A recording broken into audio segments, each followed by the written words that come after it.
Magandang oras mga kababayan, mga ka-Golden Boy. Merong magandang balita. Meron na namang rollback sa presyo ng langis sa Pilipinas. Ngayong darating na Martes, next week. Tuesday ay muling bababa at mas malaki ang pagbaba ng presyo ng langis kaysa noong nakaraang linggo.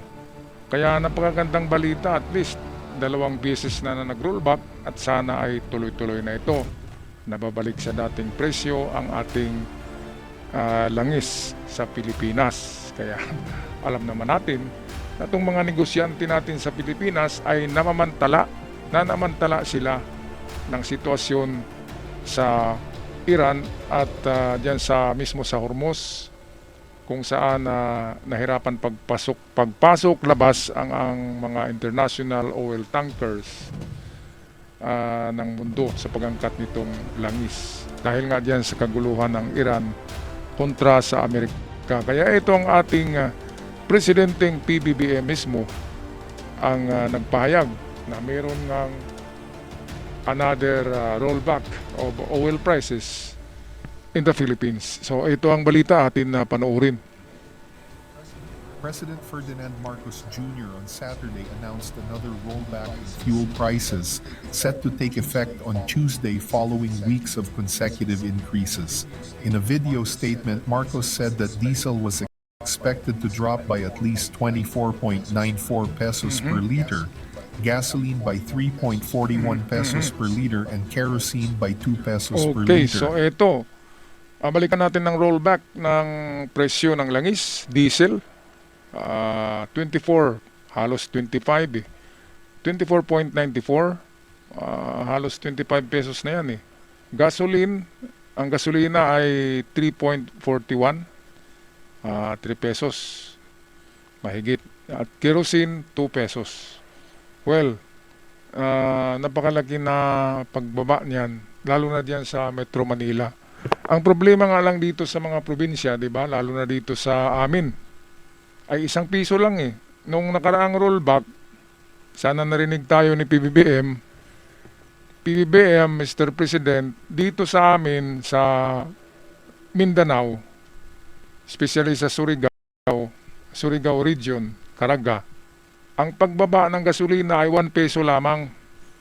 Kaya nasaan na yung mga mga tauhan nyo na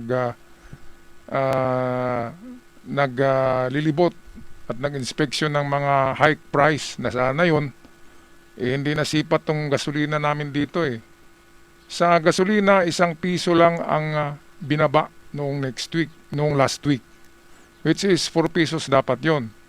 At sa krudo ay 22. Ang binaba dito sa amin ng krudo ay nasa 5 pesos lang. Kaya sobrang nanamantala ang mga negosyante, ang mga retailer dito sa lugar namin. Alam ko sa buong Pilipinas, Metro Manila lang talaga ang napukusan ng gobyerno sa monitoring ng oil prices. Kaya ito yung masama sa Pilipinas, kahit rollback na nga doon sa pandaigdigan na merkado, pagdating sa atin, nandyan pa rin yung mga businessman na sana tamaan ng kidlat. Naghihirap na nga ang mga tao, tinataasan pa rin ng gasolina kahit mababa na, di ba? Pinababa na, inanunsyo na ni PBBM na babaan nyo at magsumbong ang mga sibilyan, magsumbong sa pamahalaan. Kahit magsumbong ka naman, hirap-hirap makontak eh. Kaya yun ang problema. Bumaba na nga 2 beses pero hindi pa rin ramdam ng bulsa namin dito. Dahil sa mga negosyante, hindi ang kasalanan ng Pangulo, hindi kasalanan ng PBBM. Dahil yan sa mga negosyante ng itong langis, lalo na itong mga retailer, yung mga estasyon na nag-refuel. Nako. Okay, balik tayo kay PBBM. Magandang araw po sa ating mga minamahal na kababayan. Sa susunod po ng linggo, may mas malaking bawas sa presyo ng langis. Dahil dito, bababa ang diesel ng humigit kumulang 24 pesos at 94 centavos kada litro. Ang gasolina naman ay 3 pesos 41 centavos at ang kerosene ay 2 piso. Mas malaki ito kaysa sa rollback nung nakaraang linggo at malinaw ang ibig sabihin nito para sa ating lahat. May Okay. ginhawang parating. Matatawa ko pag sasabihin na ginawa eh. Paano giginawa yung pagdating dito sa amin, piso lang yung rollback. Isabihin natin na kompleto na yung pag-rollback, balik na sa 50 pesos per liter ng gasolina. Ang mangyari niyan, bago yan mabalik sa dating presyo, dito sa lugar lang namin ewan ko lang sa inyo kung ganun.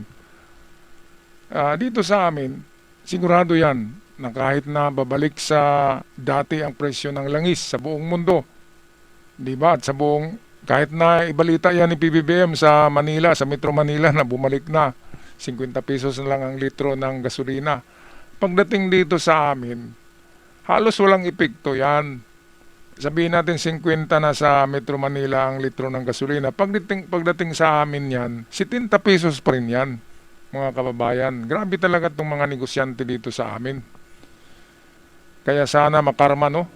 Makarma pati yung kanilang mga anak. Pinapakain ng mga dinudugas ang parang taga-Hormuz din parang mga Iranian din tong mga mga oil retailer dito sa Pilipinas, lalo na dito sa lugar namin, Surigao City. Itong mga retailer na mga gasoline station ay parang mga Iranian din na chinuchok din yung liig ng mga customer, ng mga nagpa-refuel. Chinuchok nila, parang Strait of Hormuz na choking point, di ba? Hina-hijack din Mamamayang Pilipino na ang hina-hijack sa amin. Surigao noon, hina-hijack nitong mga naknang patula, naknang putsang mga gasoline retailer, itong mga refueling station. Kaya sana tamaan kayo ng kidlat at sana tamaan ng kidlat yung inyong tangke para sasabog kayo.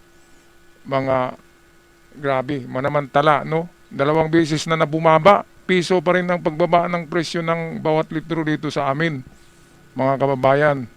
Kaya anong masabi nyo dyan? Di ba? Inanunsyo na nga ni PBBM 2 beses. Sa Martes, magbaba na naman. Pagdating dito sa amin, piso lang talaga yan o kaya 50 centavos. Napakahayop na mga negosyante yan. Naghirap na nga ang taong bayan.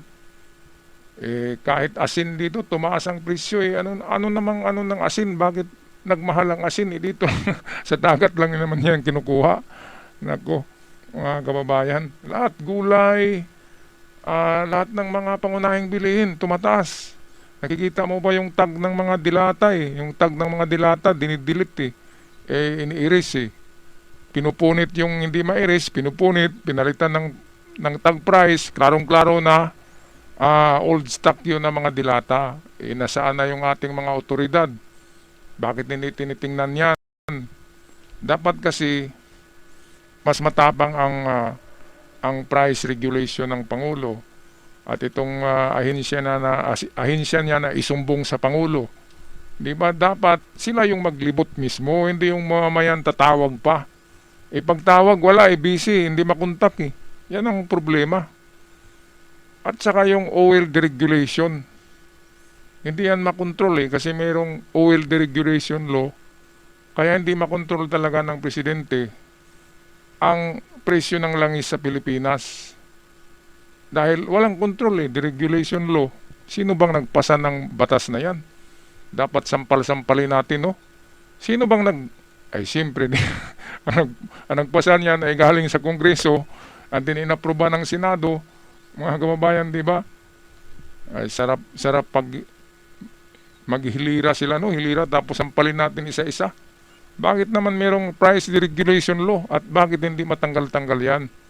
Dahil ba karamihan ng congressman at senador ay merong payula o kung hindi man payula, baka yun ay meron silang negosyo na mga ganyan na related sa oil products.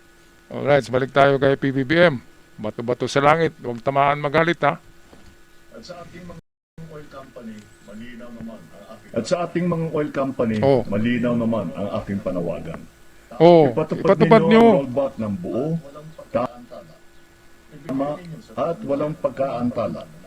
Ibigay nyo, mga taumbayan inayo ang pa dapat kayo, naman hindi nyo nasa ibibigay Sana nga tamaan kayo ng kidlat at saka meteorite, babagsak sa inyong ulo mismo. At para sa ating mga kababayan, bukas ang ating At para sa ating mga kababayan, bukas ang ating tanggapan at ang Department of Energy para sa inyong mga reklamo. Kung may paglabag, Ako, yan nga ang ipaalam sabi ninyo ko sa eh. amin. Kikilos kami Maghintay pa kaagad. kasi ang otoridad ni PBBM na tawagan sila. Paano makontak? Ang hirap-hirap makontak eh. Di ba? Mahirap makontak. Kaya yun ang problema. Dapat kasi, meron talagang mga price monitoring people na na-assign sa bawat rehiyon. Yan ang tama. Hindi yung maghintay pa ng tawag. Sino pang tatawag? Walang ang load eh. Di ba? At pagtawag mo, tut, di ba? The number you dial is rich. Mayaman eh.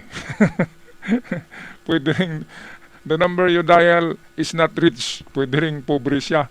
Di ba? Hindi maintindihan eh. Mga kababayan, joke lang yon. Alright, balik tayo kay PBBM. Talagang mabait si PBBM eh. Ang problema nga lang talaga ang pagpatupad ng kanyang mga sinabi, ng kanyang mga decrees, di ba? Ang pagpatupad eh.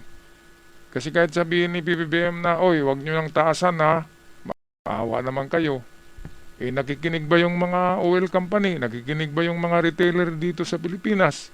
Hindi nakikinig dahil mayroong oil deregulation law. Ang oil deregulation, ibig sabihin, opposite ng regulation. Walang regulatory, hindi makontrol ng gobyerno ang presyo ng oil sa Pilipinas. Dahil sa batas na yan, ang pinagtataka ko, bakit hindi ma-abolish ang batas na yan? Bakit hindi ma-abolish? Eh, siguro nga, mayroong mga payula galing sa mga gas company, itong senador at mga congressman. Bato-bato sa langit. Tamaan sana kayo dyan. At wag nang magalit ha. Okay, tapusin na natin ang balita. Maganda sana to. Pero abangan lang natin sa Martes kung talagang maganda ang balita, mga kababayan. Tuloy-tuloy pa rin ang pagbibigay natin ng 10 pesos. Tuloy-tuloy pa rin ang pagbibigay natin ng 10 pesos fuel discount. Ayun, yun ang para sa maganda. mga PUV at Subsidize para sa ang mga bus. bali, no? Itong mga public utility vehicles. At tuloy din ang service contracting program para sa mga PUV driver. Ang bawat sentimo na Okay, ibinababa so ay halimbawa, dapat katulad maramdaman ko ng na bawat nagtrabaho ng private company. 'Di ba? Araw-araw ang gasolina ko 300 pesos na eh. So dapat yung aking kumpanya ay magbigay din ng subsidy sa mga empleyado. Kasi hindi naman ako full-time na nag-vlog. Pero pag retire ko, baka next year, ay full-time na ako sa vlogging. Kaya nga, nahuhuli ako minsan sa mga nahuhuli ako sa mga balita na binigyan ng reaksyon. Pero anyway, reaksyon lang naman yan kahit huli. Dahil iba-iba naman ang reaksyon ng tao. At least, ma-relate natin yung balita, mga kababayan. Alright, maraming salamat sa nanonood nga pala at nag-subscribe sa channel. Kaya ang hiling ko sana sa gobyerno ay dapat gagawa din sila ng batas kapag katulad nito na mayroong krisis na dapat ang mga kumpanya, ang mga employer ay mag-subsidize din sa kanilang mga employees, sa kanilang manggagawa. Mag-subsidize din ng panggasolina sa araw-araw. Halimbawa, nag-increase ang consumption ng gasolina ng isang manggagawa ng 200 sa isang araw.